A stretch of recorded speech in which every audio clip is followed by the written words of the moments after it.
Hello, and welcome to the Schmidt List, the podcast for people dedicated to managing successful projects, developing impactful products, and building engaged teams.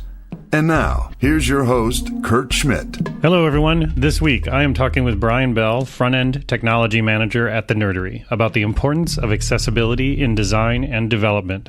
Too often, accessibility is overlooked because many are simply unaware of how to design for it, how to develop for it, and more importantly, how to test for it.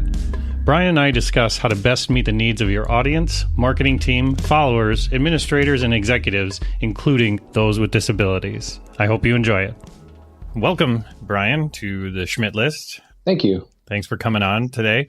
I wanted to start out a bit to hear about your background, talk about how you got started in development, and then eventually in the leadership role that you're in now. Yeah, well, thank you very much for having me on the show. I really appreciate the opportunity. So I kind of came out of school with a graphic design background, bright-eyed and bushy-tailed to jump into the print world of design. Started my first job doing that, and was just happy to be in it, happy to be participating and contributing back to the design community.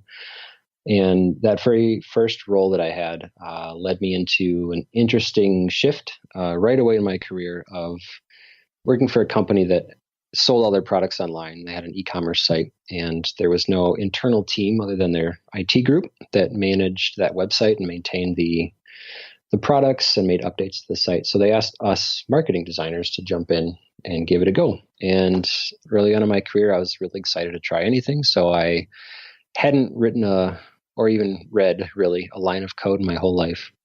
And that was my very first exposure to it. And I instantly fell in love with it. I thought it was a fascinating new world for me. It was kind of a puzzle that I could dive into and explore. It was seemingly endless as far as what I could learn and what I could get out of that. So I spent, I'd say, the next 5 or 6 years in some ways hopping around town here in Minneapolis at different agencies, always seeking more and more responsibility, more and more opportunity as it came to front-end development. I got a little bit less out of design at that point. Certainly still carried those ideals along with me, and they certainly helped me make decisions along the way as far as how I would build a particular site or a design I was getting from an engineer. But they really led me to this place called The Nerdery, where I'm employed currently here.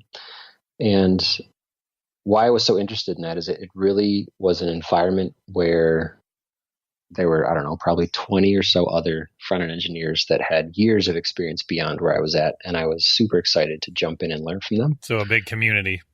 A huge community. And up to that point, it was something that I hadn't really had yet in my career during those kind of few years of exploratory work and really learning on my own, burning the midnight oil to try and sort out what it meant to be a developer. What was the impact of working with that large group? The biggest thing I learned out of that is why certain things worked the way they worked. And that was a huge eye-opening experience for me as an engineer to learn about the reason behind certain decisions that I was making or that the way the sites were being rendered, whatever, in the browser. So it was kind of like drinking from that fire hose, so to speak, of learning from the experiences standing on the shoulders of those that had come before me. So is that advice that if there was a young developer or designer listening to this right now, would that be your advice, is to seek out a large organization where they could work closely with other people? Would it be to just be more involved in the community? What would be your suggestion based on your experience? Yeah, good question. I would say today, in this day and age, you have a lot more opportunities. You have a lot more options, I guess. When I was first starting out, it was kind of right on the cusp of IE6 had been released maybe a year or two before I really got into the industry. And we were, as front-end engineers, still in the world of building layouts with tables. And we were just discovering that, responsive web design came out during that time through Ethan Marcotte. And that was a revolutionary change in the way that front-end engineers approached web development. Yeah, it seems a lot of people had to start over again in certain aspects due to that change. Absolutely. It was a complete shift in how you thought about design and development.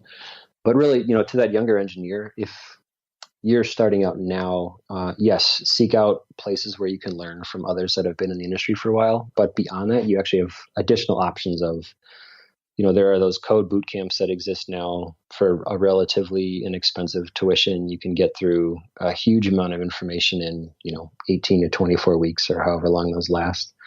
And that'll spit you back out in the industry with a pretty decent base that you can build upon. There's lots of online training programs now that didn't used to exist. Front-end Masters is one that I absolutely love. It's got really high caliber videos and courses that you can follow along with to learn. So there's a lot more options now to learn about front-end development, which didn't used to exist. It was really just exploratory and try whatever you could and a lot of trial and error to get things to work. But well, that's great. Well, tell me a little bit about the role you're currently in and what your focus is nowadays. Yeah, so spending those years coming up through the engineering ranks, the Nerdery gave me lots of opportunities, which I'm extremely thankful for, moving up through the engineering roles into a principal engineering role, kind of at the top of that group, responsible for mentorship and leadership of a team. And about a year and a half into that role, I moved into the role I'm currently in, which is called a technology manager. And probably some industry parity as far as roles and titles are concerned. Think of it like a practice lead or a practice director, somewhere along those lines. Mm-hmm.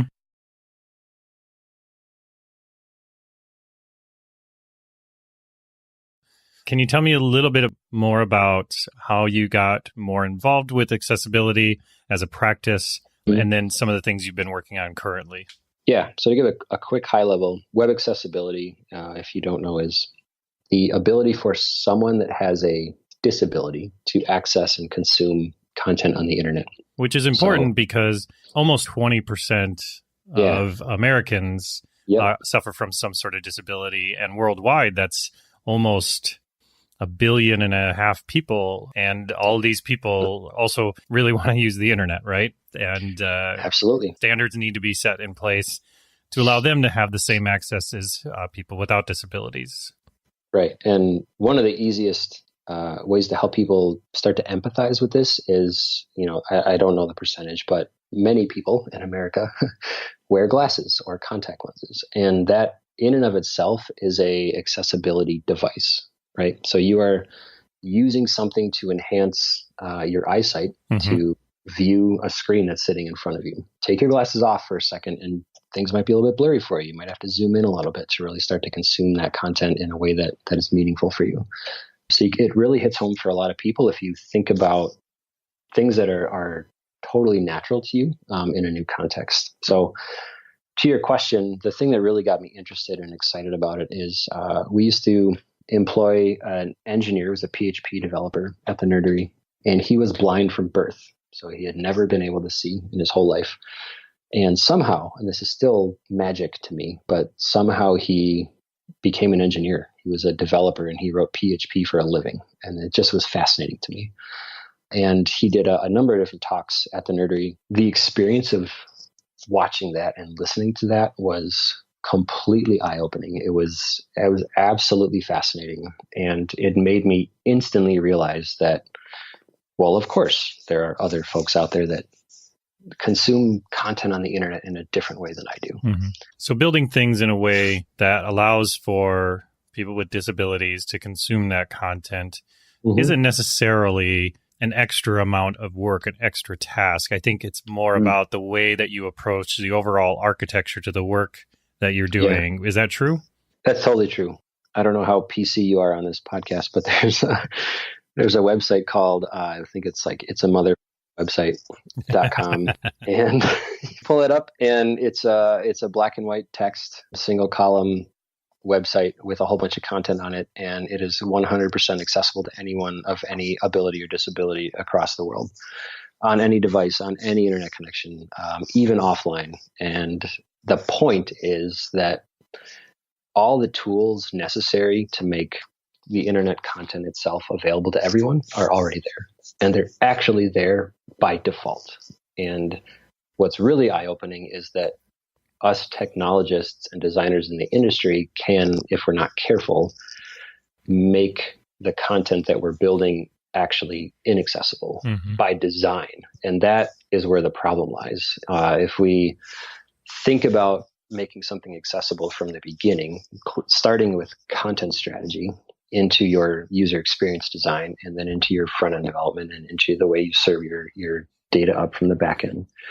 All of that, if you have accessibility in mind through that whole practice, you can maintain that accessibility, which is naturally there by default, right? Links are links, and H1s and headers are headers, and screen readers are designed to read through that HTML code and make sense of it, and they interpret it for the user that's accessing it. And if we're not careful, we can actually take away that functionality without even knowing it. We design it through the way that we code. So why do you think it is that that's not the normal best practice? Because people are under pressure for time, uneducated. What's the reason why a developer might not take that approach straight from the get-go? I think the biggest reason is awareness. I think if you are unaware of accessibility concerns, you'll do things without even knowing that you're either helping or hindering the accessibility for someone that is not like you. Right? Cost always comes up as a concern. And in my experience, working at the Nerdery on a number of different projects that we've done over the years, if you start with accessibility in mind from the beginning, your cost to development is negligible, if at all more. Where you will probably see a little bit of cost increase is in your quality assurance testing phase, where you'll add in additional devices to test different screen readers and like VoiceOver and JAWS and things like that. But your development and your design effort are negligible to none as far as additional cost if you start there. So besides cost as a potential barrier, what would you say to people that think accessibility and accessibility architecture can be a barrier to innovation when it comes to design? Yeah, that's something that does come up all the time too. My response to that is, if you have a strong designer and a strong front-end engineer that understand accessibility and they're familiar with the spec around how to make web content accessible, I have not come across a single design yet that could not be made accessible without losing your design interaction or your design preferences. It really it's a conversation back and forth, and sometimes it takes a couple different levels of prototyping or trying different things out, but you can create beautiful design, you can create amazing user interactions and user experiences, and it still be accessible. I want to tease out something you were saying, which is it's important that the designer and the engineer are working in tandem and not just tossing it over the fence to allow for that type of communication and for that type of approach to be accepted. Yeah, to elaborate on that, like certainly, think about, everyone probably wrote a paper in their life for school at some point, and that involved writing an outline of some kind, right? I would assume. And, we got our favorite little word processors, Microsoft Word or Pages or Google Docs or whatever it might be, whatever you use to write the kind of that rich text file. Those outlines translate one-to-one almost exactly to the way that a front-end engineer can mark up a document, right? So your web page is a document. Behind the scenes, you have HTML that is marking up that content, and you're defining in your code, this is a heading, this is a subheading, this is a paragraph, this is an image. We have all the tools at our disposal in HTML to give, it's called semantic meaning, to all the different pieces of content of a web page. And if you have that education, if you have that awareness as an engineer, you can share that content or that information with your designer, who is coming at it from possibly a different perspective of how a user might interact with parts of the page, or as they journey through a different set of processes, maybe to purchase a product or to dive deep into a particular topic that you're discussing on your blog or something like that. When you match those two people up coming from those two different backgrounds, you can actually create a design and then a coded experience that looks very much like that outline you wrote back in college. However, it's more visual, it's more elaborative. The layout can certainly change with responsive design back and forth, but behind the scenes, you have a very basic semantic structure that's making that whole thing accessible to someone that can't see it. and that is actually just using a device that reads the code you wrote.